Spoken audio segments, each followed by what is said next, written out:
வணக்கம், welcome to elementary student channel. நம்ம சேனலை இப்போ தான் நீங்கள் ஃபர்ஸ்ட் டைமாக பார்க்குறீங்க அப்படின்னா சேனலை சப்ஸ்கிரைப் பண்ணி வச்சுக்கோங்க, பெல் பட்டனை ப்ரெஸ் பண்ணி வச்சுக்கோங்க.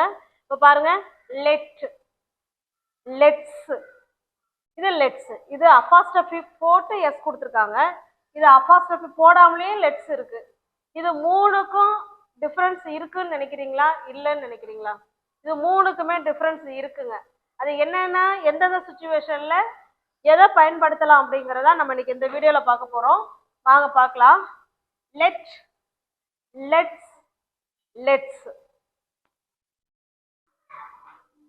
பாருங்க, லெட்டுனாலும் லெட்ஸ்னாலும் ஒரே அர்த்தம் தாங்க கொடுக்கும். லெட் அப்படின்னா அலோனா பர்மிஷன், அனுமதி. இப்ப ரெண்டுமே என்னங்க அர்த்தம்? அனுமதி தான். அப்ப இந்த லெட்டுங்கிற வார்த்தைய நம்ம எப்ப பயன்படுத்தலாம் அப்படின்னா, ஒருத்தவங்கள்ட்ட போய் பர்மிஷன் கேட்கும் பொழுது, அனுமதி கேட்கும்போது, ரெக்யூஸ்டா பொலைட்டா பர்மிஷன் கேட்கும் பொழுது நம்ம இந்த லெட்டோ இல்ல லெட்ஸோ பயன்படுத்தலாம். இப்போ உங்களுக்கு புரியுதுங்களா? Allow, permit, permission. எப்ப பொலைட்டா ஒருத்தவங்கள்ட்ட போய் பொலைட்டா பணிவா, நான் கொஞ்சம் வீட்டுக்கு கிளம்பட்டுமா, நான் கொஞ்சம் போகட்டுமா அப்படின்னு பணிவா கேட்போம் இல்லைங்களா? அந்த சுச்சுவேஷன்ல லெட்டு பயன்படுத்தலாம், இல்லைன்னா லெட்ஸ் பயன்படுத்தலாம். ஓகேங்களா? இப்ப பாருங்க, இதுல இன்னொன்னு சொல்லிடுறேன். இந்த லெட்ஸுங்கிறது, இந்த லெட்ஸை தான் நம்ம லெட் அஸ்ன்னு சொல்றோம். லெட் அஸ் இதை பிரிச்சு எழுதியிருக்கோம். இந்த யூவை எடுத்துட்டு அந்த அப்பாஸ்ட்ரஃபி போட்டு எஸ் போடுறோம். அப்ப லெட்ஸுங்கிறது வேற ஒன்றும் இல்லைங்க, லெட் அஸ் அப்படின்னு அர்த்தத்தை கொடுக்கும். ஓகேங்களா? நெக்ஸ்ட் பார்க்கலாமா? இப்ப ஃபர்ஸ்ட் லெட்டு வச்சு பயன்படுத்தலாம். லெட்டு வச்சு எப்படி ஒரு சென்டென்ஸ் பேசுறது அப்படிங்கிறத பார்க்கலாம். இதனுடைய வேர்ட் ஆர்டர் ஸ்ட்ரக்சர் கொடுத்துருக்கேன் பாருங்க. லெட், ஃபர்ஸ்ட் லெட் வந்துடணும். அடுத்தது ஆப்ஜெக்ட் ப்ரோனவுன். ஆப்ஜெக்ட் ப்ரோனவுன்னா நமக்கு என்னென்னு தெரியும். இப்ப பாருங்களேன், ஆப்ஜெக்ட் ப்ரோனவுன்ங்கிறது me, you, us, them, her, him, it. இதுதாங்க ஆப்ஜெக்ட் ப்ரோனவுன். சப்ஜெக்ட் ப்ரோனவுன்ங்கிறது I, we, you, they, he, she, இட்டுங்கிறது சப்ஜெக்ட் ப்ரோனவுன். இது ஆப்ஜெக்ட் ப்ரோனவுன். அப்ப லெட்டுக்கு அப்புறமா மீ வரலாம், இல்ல யூ வரலாம், அஸ் வரலாம், them வரலாம், her வரலாம், him வரலாம், it வரலாம். இந்த ஆப்ஜெக்ட் ப்ரோனவுனை வச்சுதான் இப்ப நம்ம சென்டென்ஸே பார்க்க போறோம். ஃபர்ஸ்ட் லெட், ஆப்ஜெக்ட் ப்ரோனவுன், அதுக்கப்புறம் பேஸ் ஃபார்ம் ஆஃப் வேர்பு ஒன்று வரணும். ஓகேங்களா?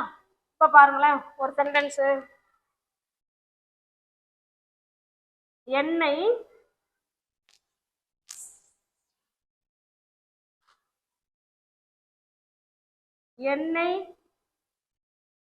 எழுத விடு அப்படின்னு சொல்ல போறோம்.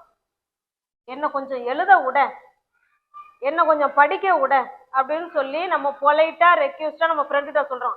ஏன் தொணான்னு இருக்க, நான் கொஞ்சம் என்ன எழுதுறேன், என்ன எழுத விட, என்ன கொஞ்சம் படிக்க விட அப்படின்னு சொல்றோம் இல்லைங்களா? அப்பதான் இதை பயன்படுத்தலாம். என்னை எழுத விடு அப்படின்னு சொல்றோம். பாருங்க, ஃபர்ஸ்ட் எதை போடணுங்க? லெட்.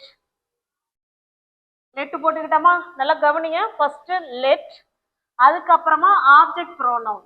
இந்த எண்ணெய்ங்கிறது மீ. இப்ப மீனா என்னங்க அர்த்தம்? எண்ணெய். இப்ப லெட்டுக்கு அடுத்து என்ன போடணுங்க? இந்த ஆப்ஜெக்ட் ப்ரோனவுன்ல தான் ஏதாவது ஒண்ணு போடணும். Me, let me. எண்ணெய் விடு, என்ன விடு? எழுத. Let me right. அவ்வளவுதாங்க. என்னை எழுத விடு அப்படின்னு சொல்றோம். லெட் மீ ரைட் அப்படின்னா என்னங்க அர்த்தம்? என்னை எழுத விடு.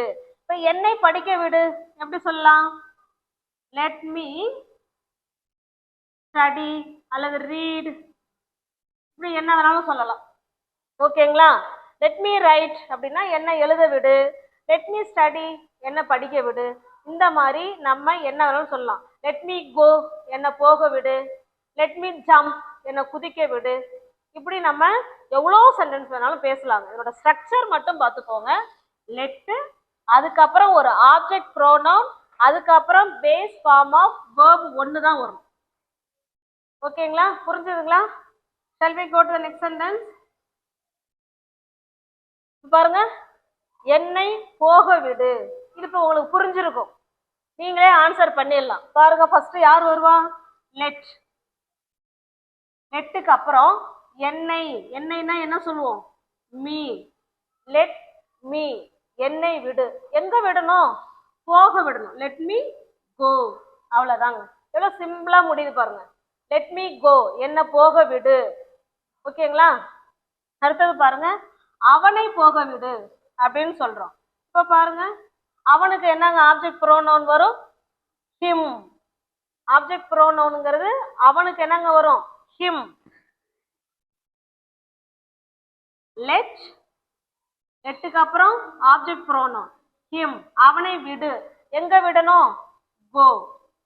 அவனை வெளியே போக விடு அப்படின்னா அந்த இடத்துல அவுட் சேர்த்துக்கணும், அவ்வளவுதாங்க. லெட் ஹிம் கோ அவுட், அவனை வெளியே போக விடு அப்படின்னு சொல்றோம். ஓகேங்களா, உங்களுக்கு புரியுதுங்களா? shall we go to the next sentence? எங்களை போக விடு, சாரி, எங்களை வேலை செய்ய விடு அப்படின்னு எழுதியிருக்கோம். பாருங்க, ஃபர்ஸ்ட் யாரை எழுதணும்? லெட். அதுக்கப்புறம் எங்களை, எங்களைங்கிறதுக்கு என்னங்க வரும்? அஸ். லெட் அஸ், எங்களை. லெட் அஸ் ஒர்க், எங்களை வேலை செய்யறதுக்கு விடு அப்படின்னு சொல்றோம். Let us work. ஓகேங்களா? இப்ப பாருங்க, அவர்களை வேலை செய்ய விடு. தேங்கிறது சப்ஜெக்ட் ப்ரோனவுன், தெம்ங்கிறது ஆப்ஜெக்ட் ப்ரோனவுன் இங்க. ஓகேங்களா? அப்ப இந்த இடத்துல நம்ம ஆப்ஜெக்ட் ப்ரோனவுனை தான் நம்ம எழுதணும், தேன்னு போட்டக்கூடாது. லெட் ஃபர்ஸ்ட் என்ன எழுதிக்கணும்? லெட். லெட்டுக்கு அப்புறம் டெம். லெட் டம், அவர்களை விடு. லெட்டுன்னா விடுன்னு அர்த்தம். லெட்டுன்னா என்னங்க அர்த்தம்? விடு அப்படின்னு அர்த்தம். டெம்னா அவர்களை விடு, எங்க விடணும்? ஒர்க் பண்றது. லெட் டம் ஒர்க். ஓகேவா, கிளியரா இருக்குங்களா? shall we go to the next sentence? இப்ப பாருங்க, என்னை வாசிக்க விடு, அவனை வாசிக்க விடு, அவளை வாசிக்க விடு, இல்ல படிக்க விடு, என்னாலும் சொல்லிக்கோங்க. இப்ப பாருங்க, உங்களுக்கு ஆன்சர் தெரிஞ்சிச்சுன்னா நீங்க கமெண்ட் பாக்ஸ்ல கமெண்ட் பண்ணலாம். ஃபர்ஸ்ட் யாரை எழுதணும்? லெட். அடுத்தது ஆப்ஜெக்ட் ப்ரோனவுன் யாரு? மீ. லெட் மீ, என்னை விடு. லெட் மீனா என்னங்க அர்த்தம்? என்ன விடு. எதுக்கு விடணுங்கிறத அப்புறமா சேர்க்கிறோம். Let me read. நெக்ஸ்ட் பாருங்க, அவனை வாசிக்க விடு. சொல்லுங்க பார்க்கலாம். வெரி குட்ங்க.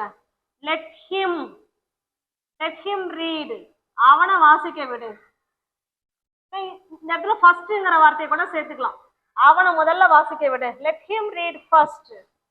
அடுத்தது பாருங்க, அவளை வாசிக்க விடு. லெட் ஹர் ரீட், அவளை வாசிக்க விடு அப்படின்னு அர்த்தம். ஓகேங்களா? shall we go to the next sentence? இப்ப பாருங்க, அவளை தீர்மானிக்க விடு. தீர்மானிக்கிறதுன்னா டிசைட் பண்றது, முடிவு பண்ண. அவளே முடிவு பண்ணிட்டோம், அவளை விட்டுரு அப்படின்னு சொல்லுவோம் இல்லைங்களா? அவளை தீர்மானிக்க விடு, இல்லைன்னா அவ தீர்மானிக்கட்டும், ரெண்டுமே ஒண்ணுதாங்க. ஓகேங்களா? அப்ப ஃபர்ஸ்ட் என்ன சொல்லணும்? Let her.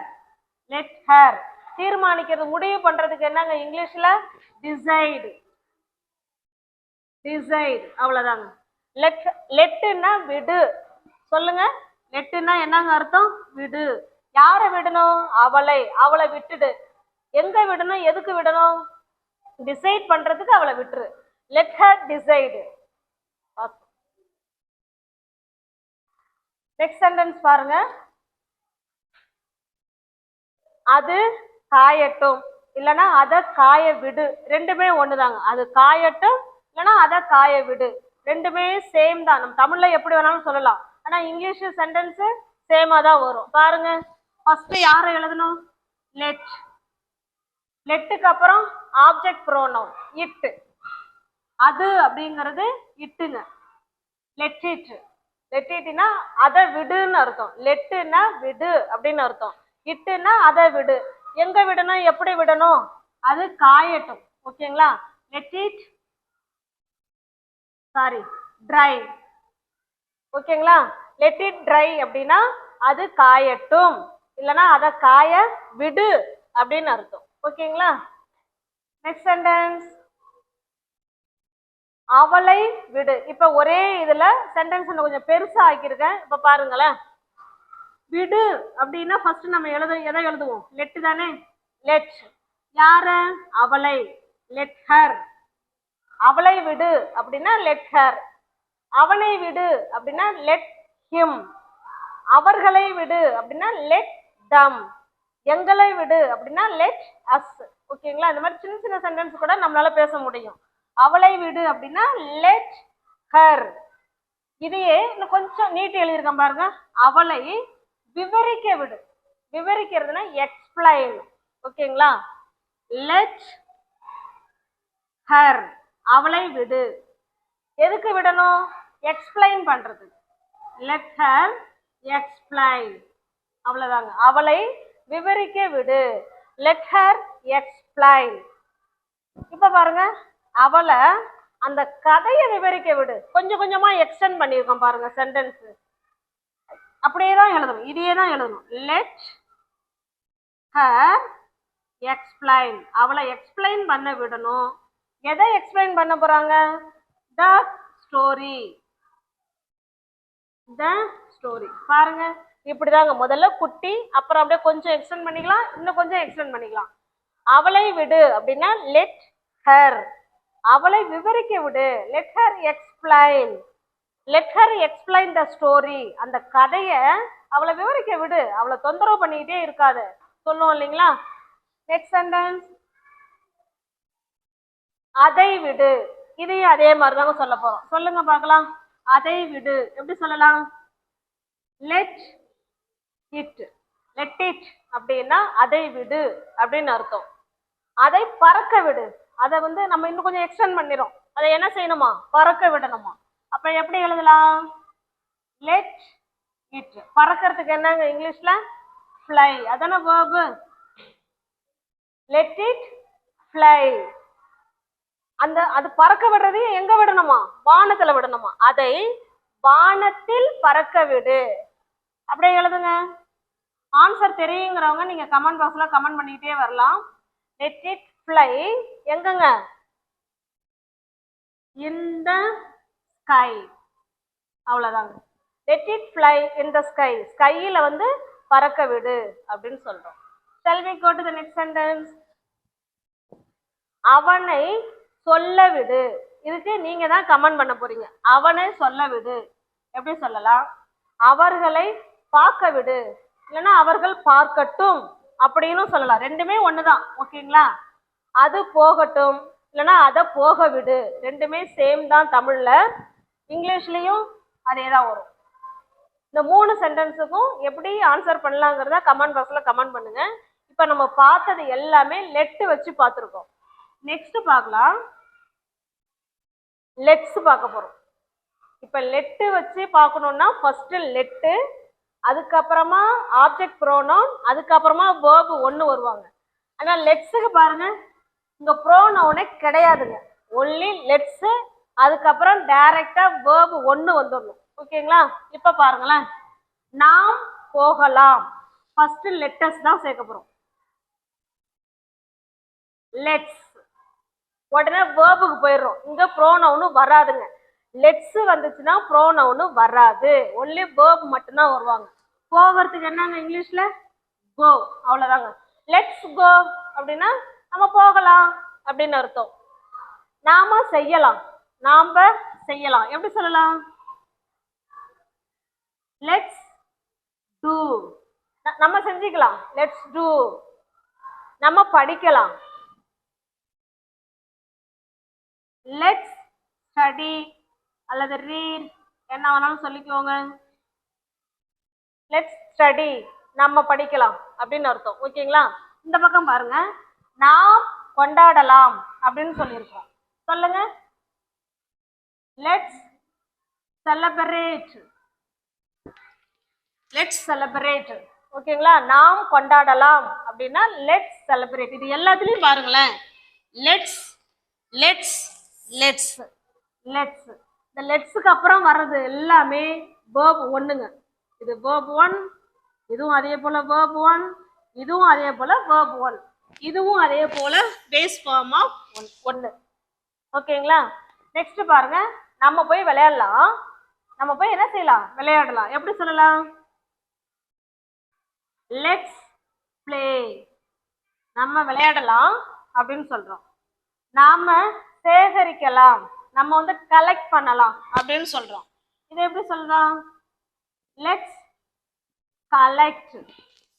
கலெக்ட்னா சேகரிக்கிறது. இப்போ உங்களுக்கு புரிஞ்சிருக்கும்னு நினைக்கிறேன். லெட்ஸ்னா ஒன்லி வேர்பு மட்டும் தாங்க வரணும். இதனால ஈஸியா நம்ம நிறைய சென்டென்ஸ் பேசலாம். அது டே டு டே லைஃப்ல பேசக்கூடிய சென்டென்ஸ் நிறைய இருக்கு. உங்களுக்கு தெரிஞ்சிச்சுன்னா நீங்க இன்னும் நிறைய கமெண்ட் பாக்ஸ்ல கமெண்ட் பண்ணுங்க.